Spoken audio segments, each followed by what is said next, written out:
नमस्कार मित्रों, मैं आचार्य प्रमोद उपाध्याय चंद्र ग्रहण से जुड़े हुए इस विशेष कार्यक्रम में आप सभी का हार्दिक स्वागत करता हूं। मित्रों, शास्त्र कहता है चंद्रमा मनुषो जातस् चक्षुः सूर्यो अजायत।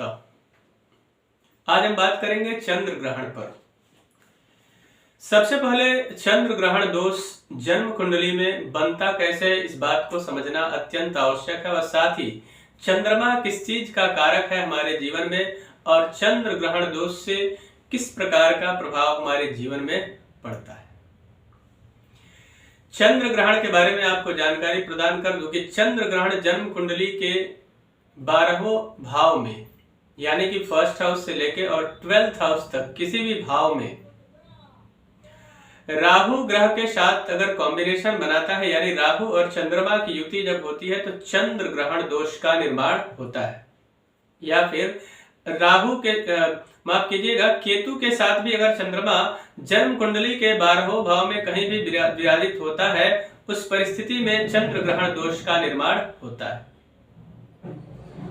अब चंद्र ग्रहण से आखिर हमारे जीवन पर किस प्रकार का प्रभाव पड़ता है, ये जानना अत्यंत आवश्यक है। इसका कारण और इसका निवारण। कारण तो हमने बता दिया कि राहु और केतु के साथ चंद्रमा के कॉम्बिनेशन से चंद्र ग्रहण दोष बनता है। चंद्रमा एक फीमेल प्लैनेट है, जैसा कि आप सभी को पता ही होगा। स्त्री कारक ग्रह है चंद्रमा, और चंद्रमा मन का कारक भी कहा गया है। मन के हारे हार है और मन के जीते जीत। चंद्रमा मां का कारक भी ज्योतिष शास्त्र में कहा गया है। तो यदि आपके खुद की जन्म कुंडली है और उस जन्म कुंडली में ऐसा कोई योग का निर्माण हो रहा है, चंद्र ग्रहण दोष, तो उससे आपके जीवन में किन किन प्रकार की समस्याओं का सामना आपको करना पड़ सकता है, सर्वप्रथम यह जानकारी मैं आपको प्रदान कर देता हूं। जिस व्यक्ति के जन्म कुंडली में चंद्र ग्रहण दोष स्थित होता है, उस व्यक्ति को सबसे पहले नींद बहुत कम आती है। वह व्यक्ति सदैव परेशान रहता है, बार बार नींद लगना और बार बार नींद का खुल जाना।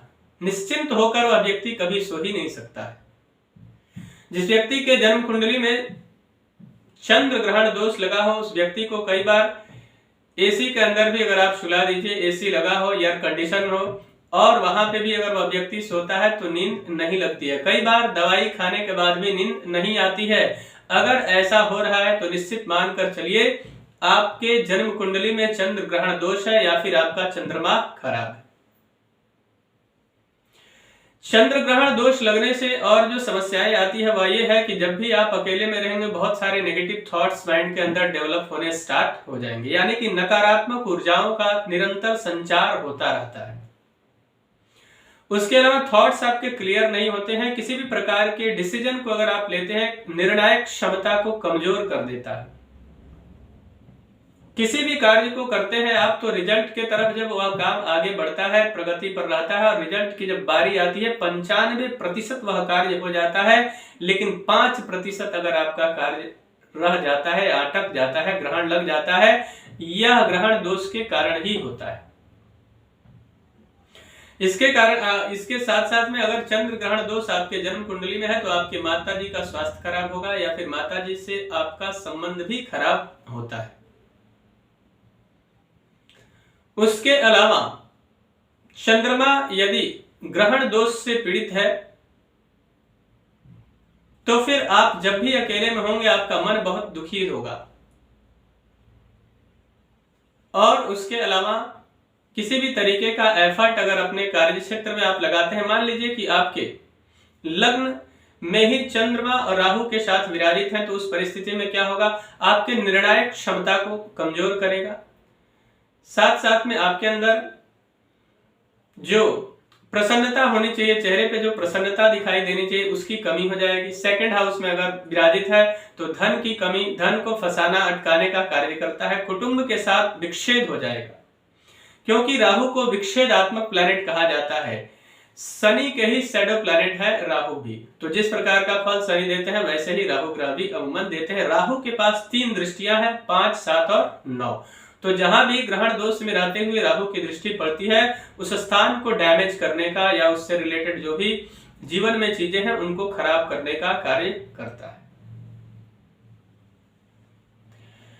तो आपको इस परिस्थिति में यदि आपके भी जन्म कुंडली में चंद्र ग्रहण दोष लगा हुआ है तो इसका निवारण क्या है, इसको जानना अत्यंत आवश्यक है। क्या आप जीवन में निरंतर मेहनत करने के बाद भी सफलता की ओर जाने में समस्याओं से जूझ तो नहीं रहे? यदि आप विद्यार्थी हैं, पंचम भाव में राहु और चंद्रमा का ग्रहण दोष बना है तो विद्यार्थियों के लिए निरंतर प्रयास करने के बाद भी उस तरीके का रिजल्ट नहीं मिलेगा जैसा कि उन्होंने मेहनत किया है। तो आखिर निवारण क्या है इसका? तो चंद्र ग्रहण दोष शांति हेतु आप अमावस्या के दिन किसी जलाशय के किनारे जाकर और वहां किसी योग्य ब्राह्मण के द्वारा चंद्र ग्रहण दोष की शांति करवाएं। उसके साथ साथ में अमावस्या के दिन गरीबों को अन्न दान या वस्त्र दान करना चाहिए। काले वस्तुओं का दान करना इसमें अत्यंत सुफलदायक होता है। अब किसकी उपासना करें जिससे कि चंद्र ग्रहण दोषों का या फिर इससे छुटकारा आपको प्राप्त हो या इसकी शांति हो? अब भगवान शिव की उपासना आप करते हैं, शिवलिंग के ऊपर अगर आप सोमवार के दिन दूध चढ़ाते हैं तो उससे चंद्रमा को मजबूती प्राप्त होगी, तो मन की स्थिति में सुधार आएगा और साथ ही साथ में जो ग्रहण दोष आपकी जन्म कुंडली में लगा हुआ है उससे आपको काफी हद तक समाधान मिलेगा।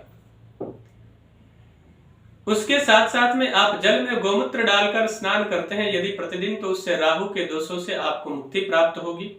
और विशेष करके अमावस्या के दिन आप अपने घर में किसी ब्राह्मण को भोजन करवाते हैं तो उससे भी चंद्र ग्रहण दोषों से काफी हद तक छुटकारा प्राप्त होगा।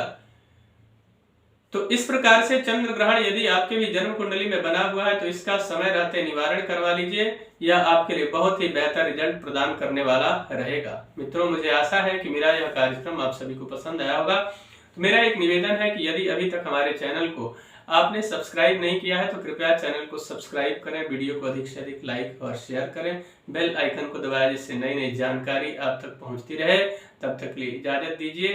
नमस्कार।